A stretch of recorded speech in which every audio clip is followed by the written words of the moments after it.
So I want to thank those folks that are staying for the Q&A. We will have, along with the panelists up here, we do have 2 panelists that are online that will be accepting questions as well. We have, not yet.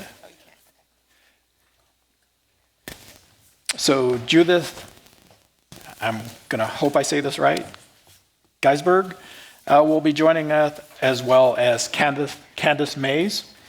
And we'll be going through and trying to answer what questions we can. All right, so we're gonna start with the Slido questions for those folks that are remote.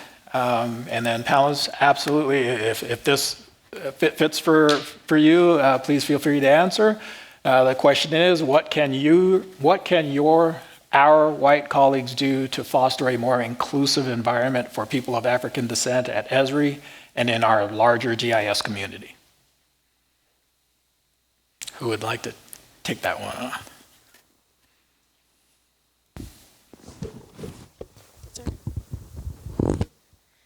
Well, first, as I mentioned briefly in my presentation, I think we need to move. Words are very important, just like data and maps are important, and we need to move from the thoughts about inclusivity to be included to actually belonging. Right here in this state, there is the Haas Institute, which is now the Belonging Institute at UCLA, and so I would suggest some collaboration on understanding the belonging part of it. So I think that as white colleagues doing this work, being in this work, it's important to understand that it is a journey. You don't get to take 2 classes or get a degree in this work and you've arrived. And so it is a long journey, and is a journey that you should always be authentically checking in with people of color to see how you're doing, not in a way of making yourself feel better, but in a way of authentically getting a check-in on, am I moving up? Am I getting better? It is a skill, it is a craft. It is not something you're just gonna learn overnight. And as a technologist, I think that's hard because we're so used to being like, I can just flip over to this new Java, or I can flip over to this new language from C++ or C#, and I can get myself up to speed. This is intentional. This is not in our K-12 education. And so a lot of people don't have the information. The segregation that's here is not your fault if you don't know this information, but it is a call to duty to learn the information so that we can do a better job. Hi, my name is Candace Mays. I'm the project manager for Mapping Black California, which is a GIS journalism initiative based in Riverside. With this question, one of the things is when we're talking about inclusivity, when we're talking about racism and having difficult conversations and changing cultures, there's no system or 10-step checklist you can go through to have this process take place, right? It's all trial and error. One thing that I can say to white allies is to be mindful of how much space you take up in a room. Because when it comes to white supremacy and the culture that is structured around that, the floor is immediately given to the person in power, which in the case of our country and in our society are white people. And so oftentimes in conversations that are supposed to be based in diversity, or even just about the Monday meeting, about what everyone's working on, oftentimes people who are used to having space then take up a lot of space and don't realize they are silencing others, speaking for others, making others feel uncomfortable, like they do not have a place to speak in a situation. In addition to that, when we're talking about diversity and inclusivity, having just one person in the room is not enough. I work with Mapping Black California and with Voice Media Ventures. We are an entirely Black organization. Does that buzzer mean I need to shut up? Is that what that is? No, not at all. I work in an entirely Black environment. We're the statewide lead for the African American media strategy for 2020 census. And even amongst ourselves as Black people, we are arguing about what the best media strategy is for our people. And there's 9 of us. So when we're talking about diversity and inclusivity, monitor yourself in the space you're taking up, make sure that you're providing and leaving space for others, and also know that it's not a checklist and one person is not enough in the room. 2 people are not enough in the room. Everybody should be in the room. Nice, thank you. We apologize for the background noise, but we'll continue unless they notify us otherwise. Thank you both for answering that question for us.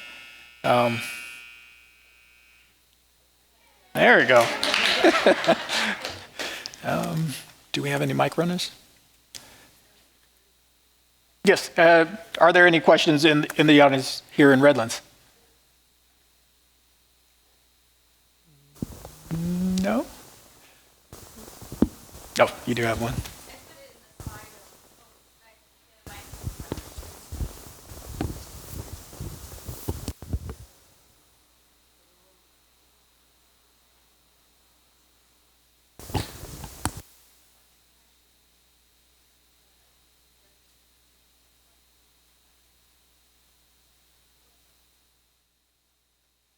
Hello, there we go. Thank you for being here. It's been an amazing presentation, and I'm glad to have this panel here. All your work is great, and I wanted to know if there is any work being done on the community level, local government level, federal level to combat some of the findings that you have discovered through your work.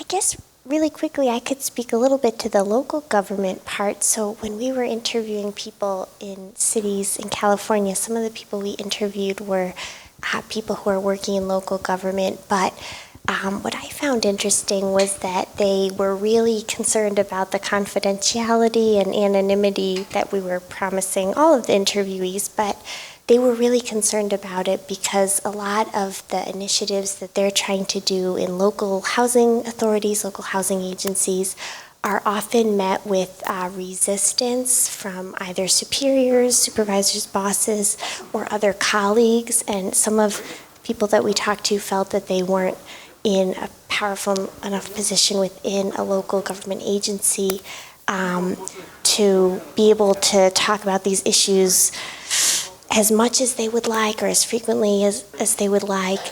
So it felt almost like there were like underground initiatives or people trying to do things in a grassroots way or in,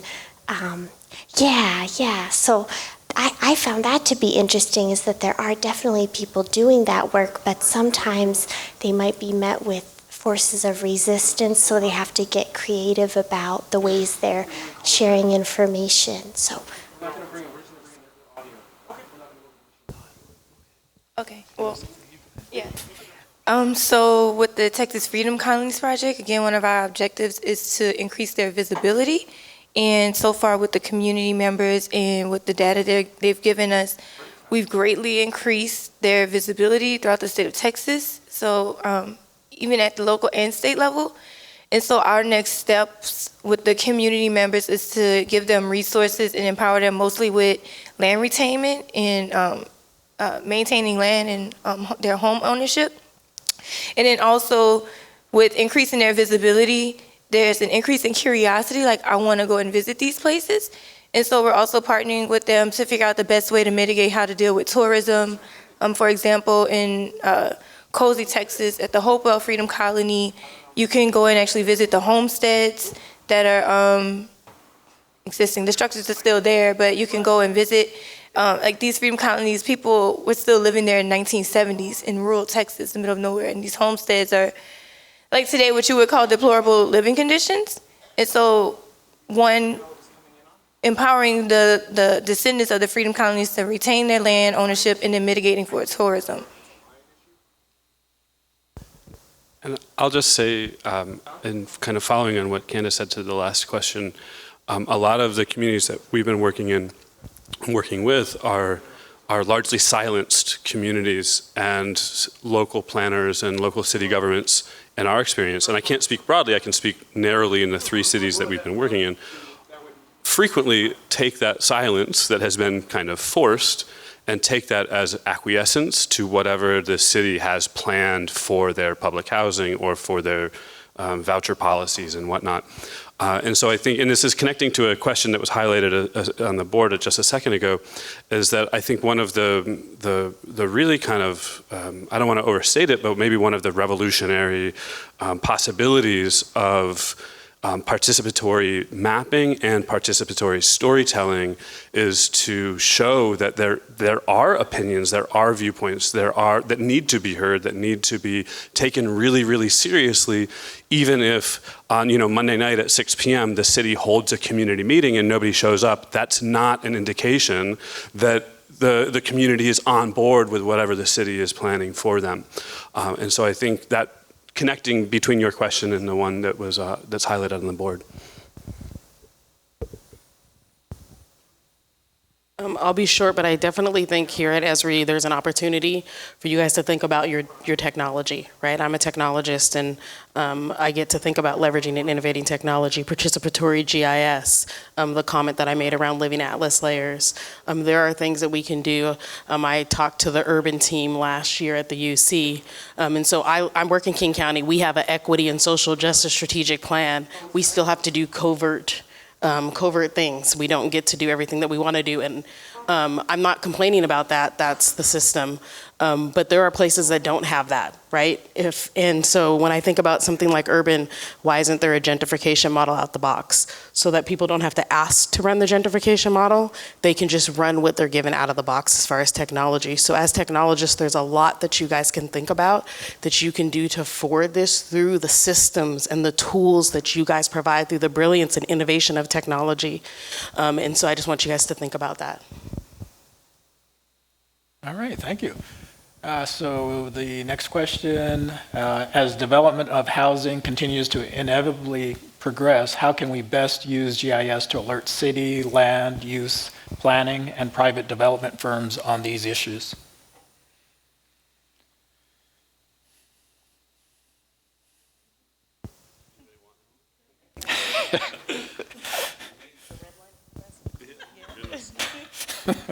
Well, I might do what I do frequently when students ask me a question that I'm not wholly prepared to answer, and that is answer a slightly different question.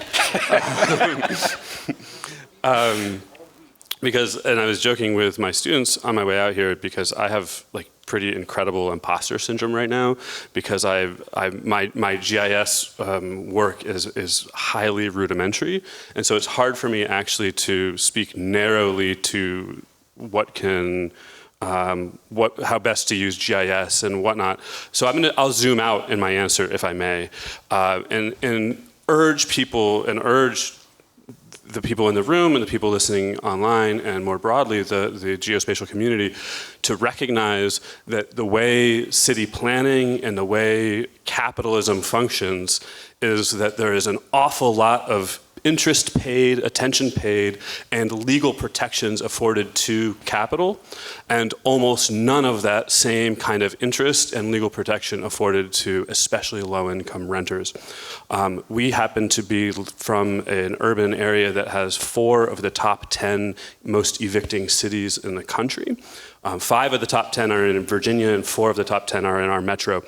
And it's specifically because there is an incredible interest in legal protections for capital and almost no interest or legal protections for tenants, and especially low-income tenants and tenants of color. And so I can't speak narrowly to the kind of the role of GIS, but that, from my perspective, really ought to be at the forefront of our minds when we're thinking about how to solve these kinds of problems, and especially in urban planning. All right, thank you. How's that for So we're going to take just one more question, and I think this one is really good. How can we challenge that naturalness of the lack of diversity in the geosciences and explore alternative futures within our discipline? He's like, I don't want to touch that one. Hello, as the resident geologist. How can we challenge the naturalness of the lack of diversity in geosciences? Well, I will honestly say I don't know. When I went through my geology program, clearly, it's a 4-year degree. In the department, in most of my classes, I was the only Black student, not even female, clearly not male, but I was the only Black student. And part of me is just like, oh, it's geology, it's nat. Like, I wouldn't expect to find Black people in geology, but at the same time, why is that? Maybe if there was more, I'm going to use the word outreach, that's where the word representation met, like the whole point of representation.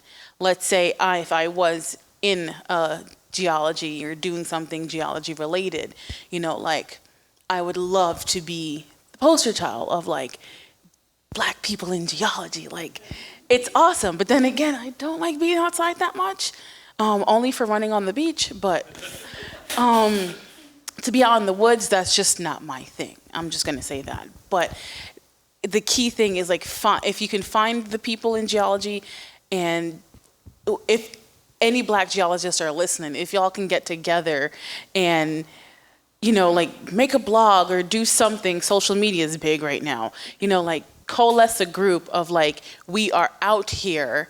There is such a thing as Black people in geology. Please do that, because it's looking real dim out here in geology.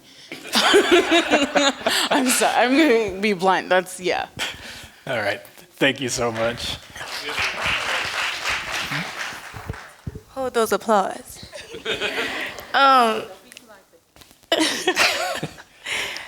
So I think just reflecting on my own experience and journey through GIS and geospatial technology, for me, I was exposed to what you would consider advanced technology at a pretty early age at my high school.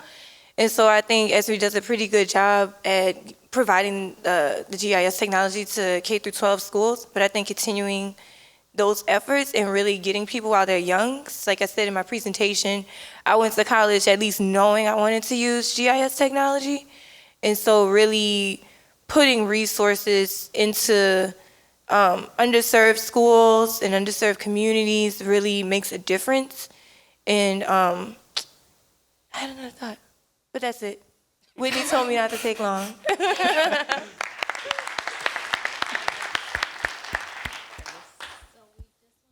This up.